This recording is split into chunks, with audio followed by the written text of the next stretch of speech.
Olá pessoal, me chamo Leandro Lopes, professor aqui de Teologia. Hoje dando continuidade ao nosso estudo, à nossa conversa, na nossa disciplina de Língua e Cultura Hebraica 1, na nossa unidade 5, né, da nossa apostila. Onde nós, aqui pessoal, a gente vai falar aqui um pouquinho da religião judaica na Antiguidade, né? A religião judaica na Antiguidade. Então veja, temos como premissa, pessoal, incontestável, o surgimento da religião monoteísta bíblica condicionada ao curso e à presença do povo de Israel junto a outros povos no mundo antigo. Ou seja, quando a gente pega a história do povo de Deus ali, pessoal, de Israel, o povo de Deus viveu, digamos, num ambiente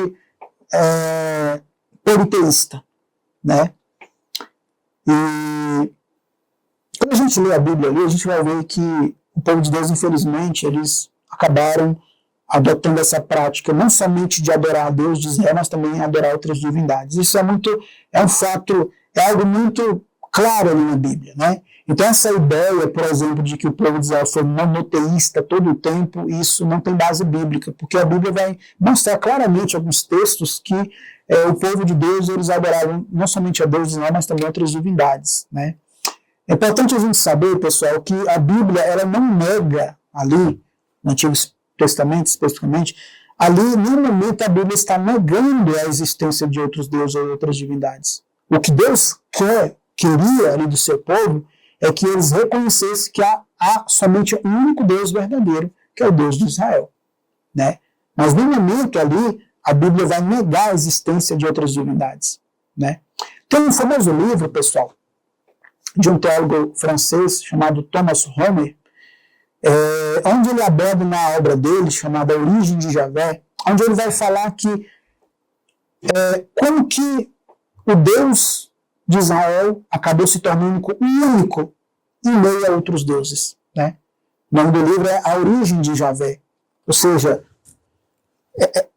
ele quer mostrar ali uma construção, pessoal, de que o povo de Deus não passou a seguir a Deus de Israel ou saber quem era ele de um dia para o outro, né? Mas isso foi construído na mentalidade do povo.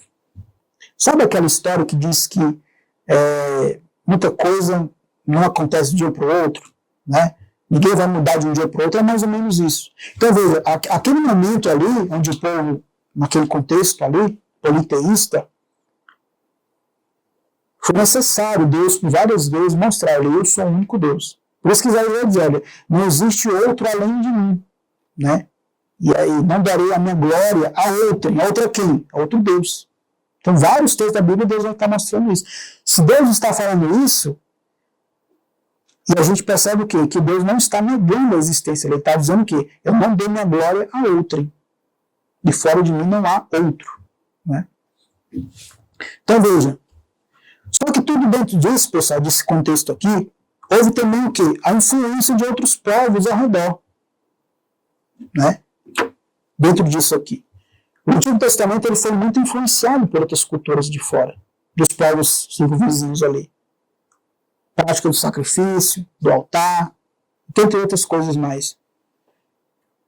Então veja, o povo de Deus ali, todos os dias tinha questão comercial, a transição de negócio. O povo judeu é muito conhecido como um povo muito, assim, de transação de negócios, né? De pechincha, né? Como se fosse aqui, a gente diz no nosso dia a dia aqui no Ocidente, né? É um povo muito, assim, de pechincha, né? De conversar, de tentar negociar ali uma mercadoria, a venda de algo e tal. Então, o povo judeu é muito conhecido dessa forma. Então, existia ali essa transação de negócios, esse comércio. Então, obviamente, houve influência ali também, né? Então, é importante entender que houve essa influência de outros povos sobre o povo de Deus. E que o povo de Deus não foi monoteísta todo o tempo. Às vezes foram politeístas também. Eles adoravam não somente a Deus de Israel, mas também outras divindades, que era algo normal na antiguidade, né? Outro ponto, pessoal, é que a influência que acabou também causando muitos males. Essa influência acabou causando muitos males, né? Exílios, mortes, dominação por parte de outros povos ou reinos. Tudo isso por causa do quê? Dessa idolatria, por causa desse culto, né? Dessa adoração a outras divindades.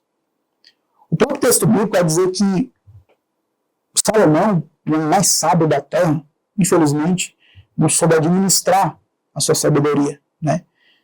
E a Bíblia diz que na sua velhice ele edificou altares para algumas de suas mulheres ali. E ele mesmo acabou se prostrando nesses altares, diz o texto bíblico. Então tudo isso dentro desse contexto, dessa influência, né? Então veja, a religião judaica na antiguidade, ela teve esse lado, né, de mostrar que houve consequências, né, de práticas que muitas vezes os profetas condenaram ali, né?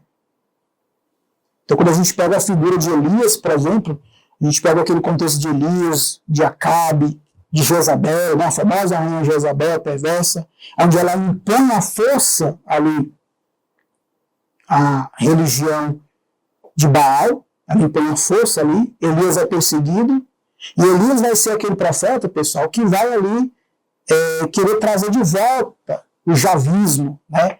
Essa crença ali em Javé, em Deus único. Então ele vai ser um instrumento justamente para tentar limpar ali a adoração a outras divindades, né? Tanto é que ele faz aquele famoso desafio, né, no Monte Carmelo, que o Deus que respondesse ali com fogo, esse seria o Deus verdadeiro, né? Naquele famoso episódio. Então veja que a religião judaica ela é muito importante, pessoal, para nós entendermos como o povo cultuava, quem eles cultuavam e o que isso veio a se tornar posteriormente dentro da história judaica, né? Então nessa pequena conversa aqui na nossa unidade, para nós entendermos aqui esse contexto, é basicamente isso.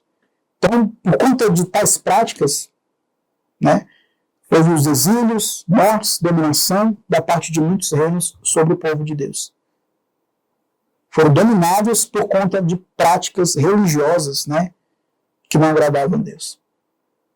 Tá bom, pessoal? Então, ficamos aqui nesse estudo, nessa conversa, e também de certa forma, nessa reflexão aqui. Tá bom, pessoal? Até a próxima.